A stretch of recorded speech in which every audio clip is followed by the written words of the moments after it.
প্রিয় বন্ধুরা, কথার জাদুকর হুমায়ুন আহমেদের আমার ছেলেবেলা আজ শুনবেন তৃতীয় পর্ব।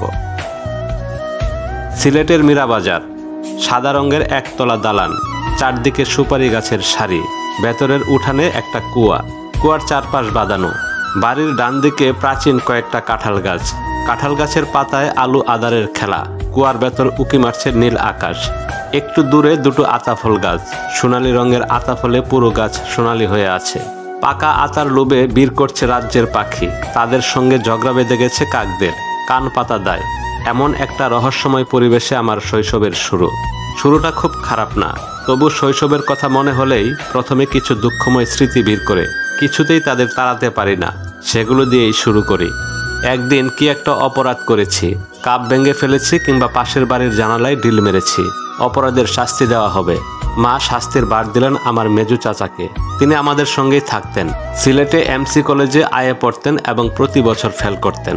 মেজু চাচা আমাকে শাস্তি দেবার দায়িত্ব অত্যন্ত আনন্দের সঙ্গে গ্রহণ করলেন। আমাকে এক হাতে শূন্যে ঝুলিয়ে কুয়ার মুখে ধরে বললেন, দিলাম ছেড়ে। আমার সমস্ত শরীর বয়ে থরথর করে কাঁপতে লাগলো। সত্যি যদি ছেড়ে দেয়, নিচে গহীন কুয়া, একটা হাত ধরে আমাকে কুয়ার ভেতর ঝুলিয়ে রাখা হয়েছে। মেজো চাচা মাঝে মাঝে এমন ভঙ্গি করছেন যেন আমাকে সত্যি সত্যি ছেড়ে দিচ্ছেন। আমি কাঁদতে কাঁদতে বললাম, আর কোনোদিন করব না, আর কোনোদিন না। আমার বয়স তখন কত, 5 কিংবা 6, নিতান্তই শিশু। এরকম একটা শিশুকে কুয়ায় ঝুলিয়ে যে ভয়ঙ্কর মানসিক শাস্তি মেজু চাচা দিলেন, তা ভাবলে আমি আজও আতঙ্কে নীল হয়ে যাই। লিখতে লিখতে চোখের সামনে সেই অতল স্পর্শী কুয়া ভেসে উঠেছে। বুক দরফর করা শুরু হয়েছে। আমার মেজু চাচা কিংবা আমার মা, দুজনের কেউই বুঝলেন না একটি শিশুকে এইভাবে মানসিক শাস্তি দেওয়া যায় না, এটা অমানবিক। এই ধরনের শাস্তিতে শিশুর মনোজগতে বড় রকমের বিপর্যয় ঘটে যেতে পারে। আমি একটিমাত্র জিনিসকেই ভয় পাই, সেটা হলো কুয়ায় ঝুলিয়ে ধরা। কাজেই বারবার আমাকে এই শাস্তি দেওয়া হতে লাগলো। অসম্ভব দুষ্ট ছিলাম, নানাভাবে সবাইকে জ্বালাতন করতাম। শাস্তি আমার প্রাপ্য ছিল, কিন্তু এত কঠিন শাস্তি না, যে শাস্তি চিরকালের মতো আমার মনে ছাপ ফেলে যাবে। আমাকে এই অমানবিক নির্যাতনের হাত থেকে রক্ষা করে আমার ছোট বোন শেফু, তাকেও একদিন এই শাস্তি দেওয়া হলো। মেজো চাচা তাকে কুয়ার ভেতর ঝুলিয়ে দিয়ে বললেন, দিলাম ছেড়ে। সে নির্বিকার ভঙ্গিতে বলল, দেন ছেড়ে। চাচা বললেন, সত্যি সত্যি ছেড়ে দেব। সে থমথমে গলায় বলল, ছাড়েন, আপনাকে ছাড়তে হবে। শেফুর কথাবার্তায় আমার চাচা এবং মা দুজনেই খুব মজা পেলেন। বাবা অফিস থেকে ফেরা মাত্র তাকে এই ঘটনা বলা হলো। বাবা অবাক হয়ে বললেন, এদের এইভাবে শাস্তি দেওয়া হয়? কই, আমি তো জানি না। কি ভয়ঙ্কর কথা, এই জাতীয় শাস্তির কথা আর যেন কোনোদিন না শুনি। মা বললেন, এরা বড় যন্ত্রণা করে, তুমি তো বাসায় থাকো না, তুমি জানো না। বাবা কঠিন গলায় বললেন, এই ধরনের শাস্তির কথা আর যেন না শুনি। শাস্তি বন্ধ হলো, কিন্তু মন থেকে স্মৃতি মুছল না। কতদিন পার হয়েছে, অথচ এখনো দুঃস্বপ্নের মতো গহীন কুয়াটার কথা মনে পড়ে। প্রসঙ্গক্রমে বলা দরকার, আমার এই চাচা শুধু শাস্তিদাতাই ছিলেন না, প্রচুর আদরও তার কাছ থেকে পেয়েছি। আমার অক্ষর জ্ঞানও হয়েছে তার কাছে। কুয়ার হাত থেকে বাঁচলেও মাকড়সার হাত থেকে বাঁচলাম না। মাকড়সার ব্যাপারটা বলি। কোনো এক বিচিত্র এবং জটিল কারণে আমাদের 6 ভাই বোনেরই ভয়ঙ্কর মাকড়সা বৃত্তি আছে। নিরীহ ধরনের এই পোকাটিকে দেখা মাত্রই আমাদের সবার মনোজগতে এক ধরনের বিপ্লব ঘটে যায়। আমরা আতঙ্কে ঘৃণায় শিউরে উঠি, বমি বমি ভাব হয়। মনোবিজ্ঞানীরা এই বৃত্তির নিশ্চয়ই একটা ব্যাখ্যা দেবেন, আমার কাছে কোনো ব্যাখ্যা নেই। মাকড়সা বৃত্তির মাত্রা বোঝানোর জন্য আমি আমাদের 3 ভাই বোনের 3টি ঘটনা উল্লেখ করছি। আমার ছোট বোন শেফু কলেজে অধ্যাপনা করে। একদিন রিক্সা করে ক্লাসে যাচ্ছে, হঠাৎ রিক্সা থেকে একটা মাকড়সা তার শাড়িতে উঠে পড়ল। সে লাফ দিয়ে রিক্সা থেকে নেমে অসংখ্য মানুষের দৃষ্টিকে সম্পূর্ণ অগ্রাহ্য করে শাড়ি খুলে দূরে ছুঁড়ে ফেলে দিয়ে কাঁদো কাঁদো গলায় বলল, মাকড়সা, আমার শাড়িতে মাকড়সা। লোকজন হৃদয়হীন নয়, তারা শাড়ি থেকে মাকড়সা সরিয়ে হাতে শাড়ি তুলে দিল। দ্বিতীয় ঘটনাটি আমার ছোট ভাই ডক্টর জাফর ইকবালকে নিয়ে। সে শিকাগো বাস স্টেশনের টয়লেটে গেছে। হঠাৎ লক্ষ্য করলো ইউরিনেলে সবুজ রঙের একটা বড় সড়ো মাকড়সা। সে বিকট একটা চিৎকার দিয়ে বের হয়ে এলো। লোকজন দৌড়ে এলো, পুলিশ ছুটে এলো। সবার ধারণা কোনো খুনটুন হয়ে গেছে। এবার আমার নিজের কথা বলি। ঢাকা থেকে বরিশাল যাচ্ছি বিএম কলেজে রসায়ন শাস্ত্রের এমএসসি পরীক্ষার এক্সটার্নাল হয়ে। প্রথম শ্রেণীর একটা কেবিন রিজার্ভ করা। রাত 10টার মতো বাজে। হঠাৎ দেখি কেবিনের ছাদে বিশাল এক মাকড়সা পেটে ডিম নিয়ে চুপচাপ বসে আছে। আমি ছিটকে ঘর থেকে বের হয়ে এলাম। 10 টাকা কবুল করে একজন জারুদার নিয়ে এলাম। সে অনেক খুঁজেও মাকড়সা পেল না, কোথায় যেন লুকিয়ে পড়েছে। কেবিনে আর ঢুকলাম না। যদি মাকড়সা আবার কোনো অন্ধকার কোণা থেকে বের হয়ে আসে। প্রচণ্ড শীতের রাত পার করে দিলাম ডেকে হাঁটাহাঁটি করে। যতবার মাকড়সার কথা মনে পড়লো ততবারই শিউরে উঠতে লাগলাম। এই ভীতি আমরা ভাই বোনেরা জন্মসূত্রে নিয়ে এসেছি। হয়তোবা আমাদের জিনের 46টি ক্রোমোজোমের কোনো একটিতে কোনো গণ্ডগোল আছে, যার কারণে এই অস্বাভাবিক ভীতি। শৈশবে আমাকে ঘুম পাড়ানোর জন্য এই মাকড়সা ভীতি কাজে লাগানো হতো। অধিকাংশ শিশুর মতো আমারও রাতে ঘুম আসতো না। মা বিরক্ত হয়ে মেজো চাচাকে বলতেন, ওকে ঘুম পাড়িয়ে আন। মেজো চাচা আমাকে কুলে নিয়ে চলে যেতেন বাড়ির দক্ষিণে কাঁঠাল গাছের কাছে। সেই কাঁঠাল গাছে বিকট আকার মাকড়সা জাল পেতে চুপচাপ বসে থাকতো। আমাকে সেই সব মাকড়সার কাছে নিয়ে গিয়ে বলা হতো, ঘুমাও, না ঘুমালে মাকড়সা গায়ে দিয়ে দেব। আমি সঙ্গে সঙ্গে ঘুমিয়ে পড়তাম। এখন আমার ধারণা, ঘুম না, ভয়ে হয়তোবা অচেতনের মতো হয়ে যেতাম। কেউ তা বুঝতে পারতো না, ভাবতো ঘুম পাড়ানোর চমৎকার ওষুধ তাদের কাছে আছে। এখন ভাবলে মনটা খারাপ হয়ে যায়। না বুঝে বয়স্ক মানুষেরা নিতান্তই অবোধ একটি শিশুর উপর কি ভয়াবহ নির্যাতনে না চালিয়েছে। আমি ছেলেবেলার কথা লিখব বলে স্থির করার পর আমার সব আত্মীয় স্বজনকে চিঠি লিখে জানালাম, আমার ছেলেবেলার সম্পর্কে কেউ যদি কোনো কিছু জানেন আমাকে যেন লিখে জানান। আমার এই আহ্বানের জবাবে ছোট চাচা ময়মনসিংহ থেকে যে চিঠি লিখলেন তার অংশবিশেষ এইরকম। হুমায়ুন শৈশবে বড়ই দুষ্ট প্রকৃতির ছিল। রাত্রিতে কিছুতেই ঘুমাইত না। তখন তাহাকে মাকড়সার কাছে নিয়ে গেলে 2 হাতে গলা জড়াইয়া সঙ্গে সঙ্গে ঘুমে অচেতন হইয়া যাইত। ইহার কি যে কারণ কে জানে। কুয়া এবং মাকড়সা এই দুটো জিনিসকে বাদ দিলে আমার শৈশবকে অসাধারণ আনন্দময় সময় বলা যায়। আমার ছিল পূর্ণ স্বাধীনতা। আজকালকার মায়েরা সন্তান চোখের আড়াল হলেই চোখ কপালে তুলে হইচই শুরু করে দেন। আমাদের সময় অবস্থা ছিল ভিন্ন। শিশুদের খোঁজ পড়ত শুধু খাওয়ানোর সময়। তাদের পড়াশোনা নিয়েও বাবা মাদের মনে খুব দুশ্চিন্তা ছিল না। একটি শিশু শিক্ষা, দারাপাতের চটি একটা বই এবং স্লেট পেন্সিল কিনে দিলেই বাবা মারা মনে করতেন অনেক করা হলো, বাকি পড়াশোনা ধীরে সুস্থে হবে। এত তারা কিসের? ক্লাস 1-2 পরীক্ষাগুলোতে ফার্স্ট হতে হবে এমন কোনো কথা নেই। পাশ করে পরের ধাপে উঠতে পারলেই হলো, না পারলেও ক্ষতি নেই, পরের বার উঠবে। স্কুল তো আর পালিয়ে যাচ্ছে না। পুরো ব্যাপারটাই এক ধরনের ঢিলেঢালা ভাব। এমনিতেই নাচনে বুড়ি, তার উপরে ডাকের বাড়ি। বাবা আদেশ জারি করলেন তার ছেলে মেয়েদের যেন পড়াশোনার ব্যাপারে কোনো চাপ না দেওয়া হয়। পড়াশোনার জন্য সারা জীবন তো পড়েই রইল, শিশুকালটা আনন্দে কাটুক। মহানন্দের সময় কাটতে লাগলো। শিশুদের আনন্দের উপকরণ চারদিকে ছড়ানো। অতি তুচ্ছ বিষয় থেকেও তারা আনন্দ আহরণ করে। আমিও তাই করেছি। আমার মার কুলে তখন আমার ভাই ইকবাল। মা তাকে নিয়ে ব্যতিব্যস্ত। আমার দিকে তাকানোর সময় নেই। আমি মনের আনন্দে একা একা ঘুরি। যা দেখি তাই ভালো লাগে। ক্লান্তিহীন হাঁটা, মাঝে মাঝে পথ হারিয়ে ফেলে। তখন একে তাকে জিজ্ঞেস করতে হয় মীরাবাজার কোন দিকে। আমার দীর্ঘ অনুপস্থিতিতেও বাসায় কাউকে কখনো চিন্তিত হতে দেখিনি। দুপুরের খাওয়ার সময় উপস্থিত থাকলেই হলো। দুপুরের খাবার শেষ হওয়ার পর আরও আনন্দ। মা দিবা নিদ্রায়, ঝিম ধরা দুপুর। আমি ঘুরছি নিজের মনের আনন্দে। এই পর্যায়ে একজন আইসক্রিমওয়ালার সঙ্গে আমার খাতির হয়ে গেল। তখনকার আইসক্রিমওয়ালারা 2 হাতে 2টা আইসক্রিমের বাক্স নিয়ে মধুর গলায় ডাকত, দুধমলাই আইসক্রিম, দুধমলাই। 2 রকম আইসক্রিম ছিল, 2 পয়সা দামের সাধারণ, 1 আনা দামের অসাধারণ। আইসক্রিম খাবার পরম সৌভাগ্য মাসে 2-1 বারের বেশি হতো না, হবার কথাও না। যাই হোক, এমনই এক জিম ধরা দুপুরে চাই দুধমালাই আইসক্রিম শুনে ছুটে ঘর থেকে বের হলাম। আইসক্রিমওয়ালা বলল, আইসক্রিম কিনবে? আমি মনের দুঃখ মনে চেপে বললাম, না, পয়সা নাই। আইসক্রিমওয়ালা কিছুক্ষণ কি জানি ভেবে বলল, খাও একটা আইসক্রিম, পয়সা লাগবে না। আমার তখন বিস্মিত হবার ক্ষমতাও নষ্ট হয়ে গেছে। কি বলে এই লোক? না চাইতেই দিয়ে দিচ্ছে কোহিনূর হীরা। লোকটি একটা আইসক্রিম বের করে আমার হাতে দিয়ে বলল, আরাম করে খাও, আমি বসে বসে দেখি। সে উবু হয়ে বসলো। আমি অতি দ্রুত আইসক্রিম শেষ করলাম। কেউ দেখে ফেললে সমস্যা হতে পারে। রোজ এই ঘটনার পুনরাবৃত্তি হতে লাগলো। ঠিক দুপুরবেলা সমস্ত মীরাবাজারের মায়েরা যখন ঘুমে অচেতন, তখন সে আসে, চাপা গলায় ডাকে, এই খোকা এই। আমি ছুটে বের হয়ে আসি। সে আইসক্রিম বের করে দেয়। আমি মহা আনন্দে খাই। খেতে খেতে মনে হয় আমার মানব জন্ম সার্থক হলো। পুরো 1 মাস ধরে চলল এই ব্যাপার। তারপর মা কি করে জানি টের পেলেন। তিনি আঁতকে উঠলেন।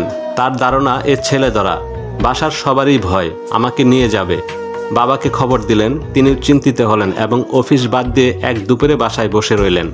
আইসক্রিমওয়ালাকে ধরতে হবে। বেচারা ধরা পড়ল। বাবা তার পুলিশি গলায় কঠিন ধমক দিলেন। ম্যাগসরে বললেন, তুমি একে রোজ আইসক্রিম খাওয়াও, কারণটা কি? এমনি খাওয়াই স্যার, কোনো কারণ নেই। বিনা কারণে কিছুই হয় না, তুমি কারণ বলো। আইসক্রিমওয়ালা মাথা নিচু করে দাঁড়িয়ে রইল। বাবার হাজারো প্রশ্নের জবাব দিল না। বাবা পুরো মাসে 30টা আইসক্রিম হিসাব করে তাকে দাম দিয়ে দিলেন এবং বললেন আর কখনো যেন সে না আসে। সে টাকা নিয়ে চলে গেল, কিন্তু পরদিনেই আবার এলো। একটা দুধমালাই আইসক্রিম বের করে নিচু গলায় বলল, খোকা তুমি খাও, আর তোমার সঙ্গে আমার দেখা হবে না।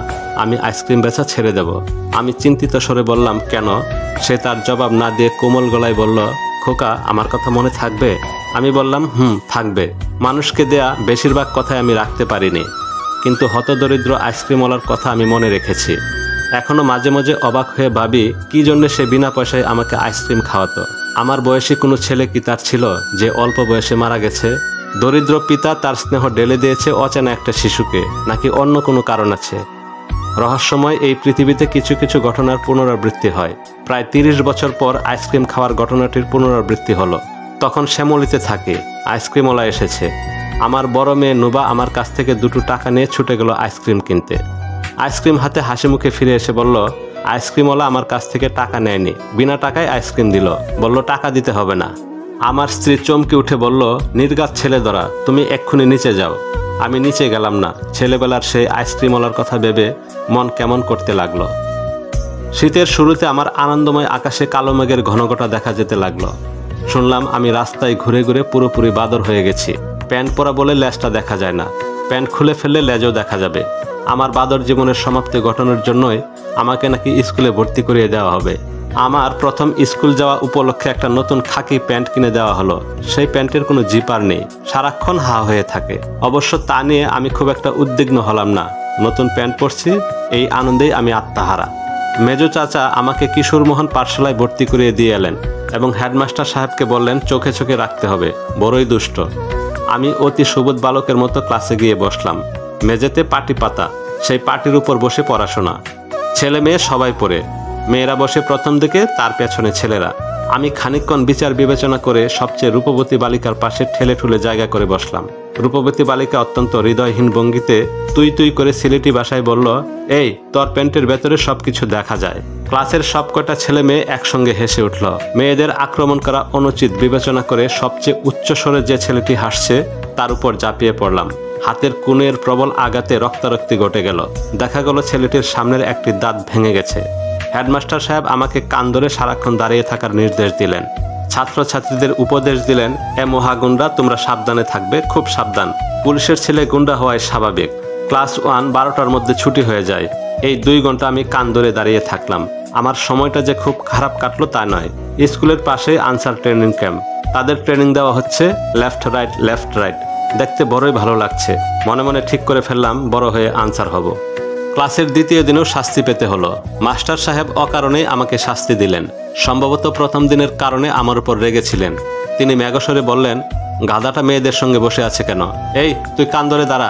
দ্বিতীয় দিনেও সারাক্ষণ কান ধরে দাঁড়িয়ে থাকলাম। অত্যন্ত আশ্চর্যের ব্যাপার, তৃতীয় দিনেও একই শাস্তি। তবে এই শাস্তি আমার প্রাপ্য ছিল। আমি একটা ছেলের স্লেট ভেঙে ফেললাম। ভাঙ্গা স্লেটের টুকরায় তার হাত কেটে গেল। আবার রক্তপাত, আবার কান ধরে দাঁড়িয়ে থাকার শাস্তি। আমি ভাগ্যকে স্বীকার করে নিলাম, ধরে নিলাম যে স্কুলের 2 ঘন্টা আমাকে কান ধরে দাঁড়িয়ে থাকতে হবে। মাস্টার সাহেবেরও ধারণা হলো যে আমাকে কান ধরে সারাক্ষণ দাঁড়া করে রাখলে আমি অন্যদের বিরক্ত করার সুযোগ পাবো না। আজকের পাঠক পাঠিকাদের কাছে অবিশ্বাস্য মনে হলেও সত্যি সত্যি আমাকে পাঠশালার প্রথম শ্রেণীটি কান ধরে দাঁড়িয়ে দাঁড়িয়ে কাটাতে হয়েছে। তবে আমি একা ছিলাম না, বেশিরভাগ সময় আমার সঙ্গী ছিল শঙ্কর। সে খানিকটা নির্বোধ প্রকৃতির ছিল। ক্লাসে 2 জন শঙ্কর ছিল। আমি যার কথা বলছি তার নাম মাথা মোটা শঙ্কর। মোটা বুদ্ধি অর্থে মাথা মোটা নয়, আসলে শরীরের তুলনায় তার মাথা অস্বাভাবিক বড় ছিল। ক্লাস 1-এ সে যতখানি লম্বা ছিল, ক্লাস 5-এ ওঠার পরেও সে ততখানি লম্বা রইল, শুধু মাথাটা বড় হতে শুরু করলো। ক্লাসে শঙ্কর ছাড়া আমার আর কোনো বন্ধু জুটল না। সে আমার সঙ্গে ছায়ার মতো লেগে রইল। আমি যেখানে যাই সে আমার সঙ্গে আছে। মারামারিতে সে আমার মতো দক্ষ নয়, তবে মারামারির সময় দাঁত মুখ খিচিয়ে ধরনের গরিলার মতো শব্দ করে প্রতিপক্ষের দিকে ছুটে যেত। এতেই অনেকের পিলে চমকে যেত। শঙ্করকে নিয়ে শিশু মহলে আমি বেশ ত্রাসের সঞ্চার করে ফেলি। এই সময় স্কুলে কিছুদিনের জন্য কয়েকজন ট্রেনিং স্যার এলেন। ট্রেনিং স্যার ব্যাপারটা কি আমরা কিছুই জানি না। হেডমাস্টার শুধু বলে গেছেন নতুন স্যাররা আমাদের কিছুদিন পড়াবেন। দেখা গেল নতুন স্যারেরা বড়ই ভালো, পড়া না পারলেও শাস্তি দেবার বদলে মিষ্টি করে হাসেন। হইচই করলেও ধমকের বদলে করুণ গলায় চুপ করতে বলেন। আমরা মজা পেয়ে আরও বেশি হইচই করি। একজন ট্রেনিং স্যার কেন জানি না সব ছাত্রছাত্রীকে বাদ দিয়ে আমাকে নিয়ে পড়লেন। অদ্ভুত সব প্রশ্ন করেন। আমার যা মনে আসে বলি, আর উনি গম্ভীর মুখে বলেন, তোর এত বুদ্ধি হলো কি করে? বড়ই আশ্চর্যের ব্যাপার।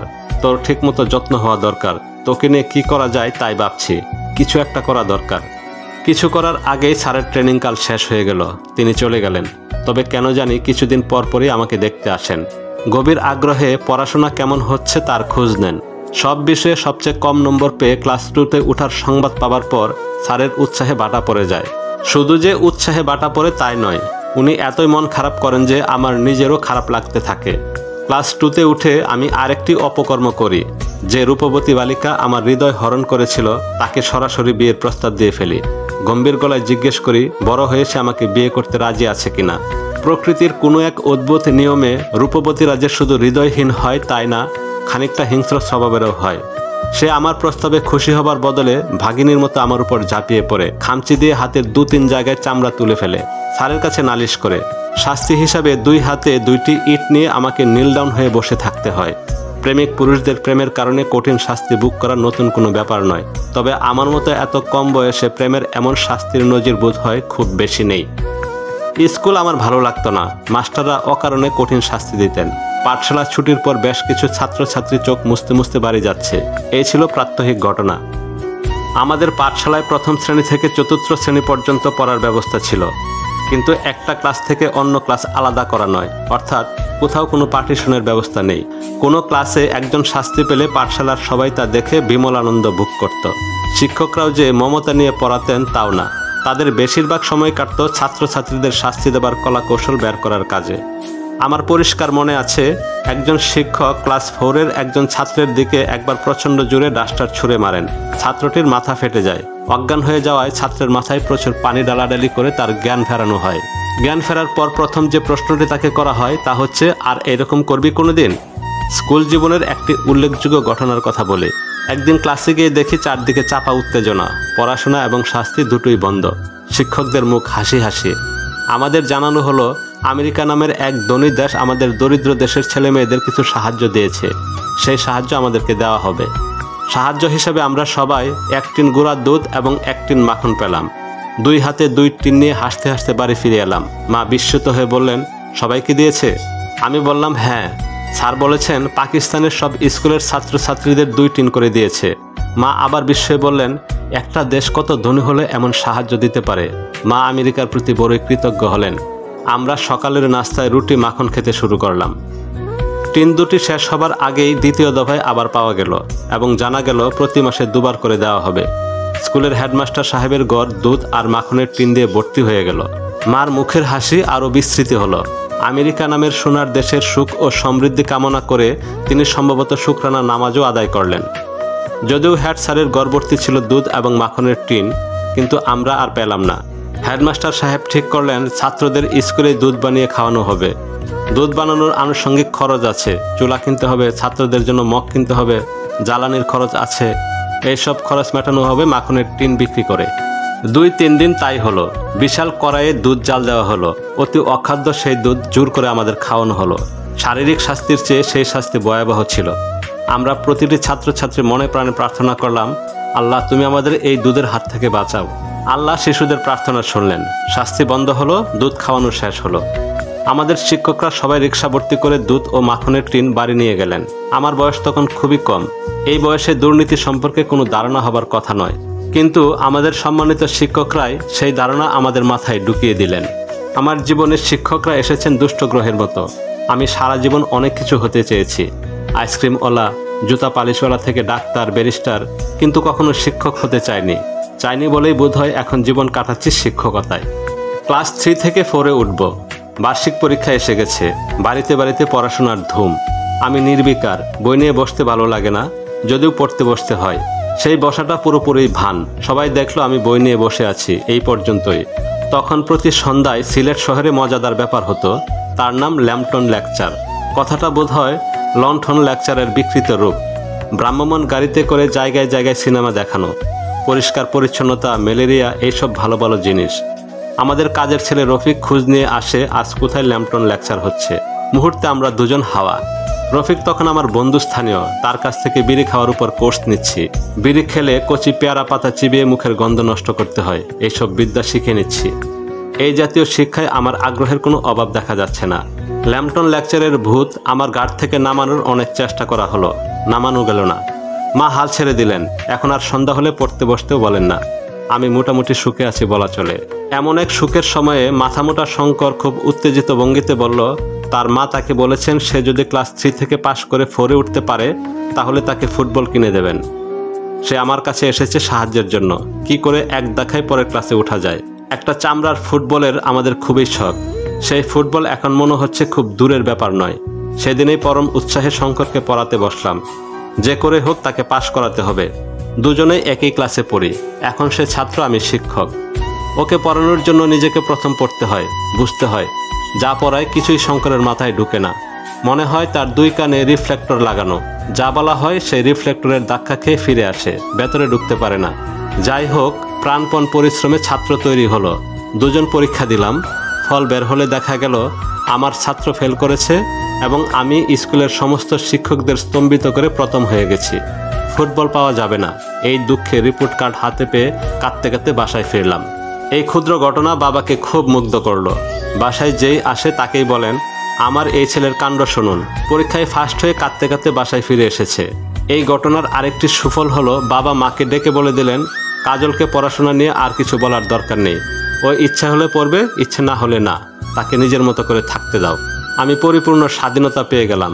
এই আনন্দের চেয়ে বড় আনন্দ, বিশেষ বিবেচনায় মাথামোটা শঙ্করকে প্রমোশন দিয়ে দেওয়া হলো। তার মা সেই খুশিতে তাকে একটা 1 নম্বরী ফুটবল এবং পাম্পার কিনে দিলেন। গ্রিন বয়েজ ফুটবল ক্লাবের প্রতিষ্ঠা হলো। আমি ক্লাবের প্রধান এবং শঙ্কর আমার অ্যাসিস্ট্যান্ট। আমাদের বাসার কাজের ছেলে রফিক আমাদের ফুলব্যাক, অসাধারণ খেলোয়াড়। প্রিয় বন্ধুরা, এই ছিল আমাদের আজকের পর্ব। আগামী পর্ব শুনতে চাইলে প্লিজ চ্যানেলটি সাবস্ক্রাইব করে আমাদের সাথেই থাকুন। ধন্যবাদ।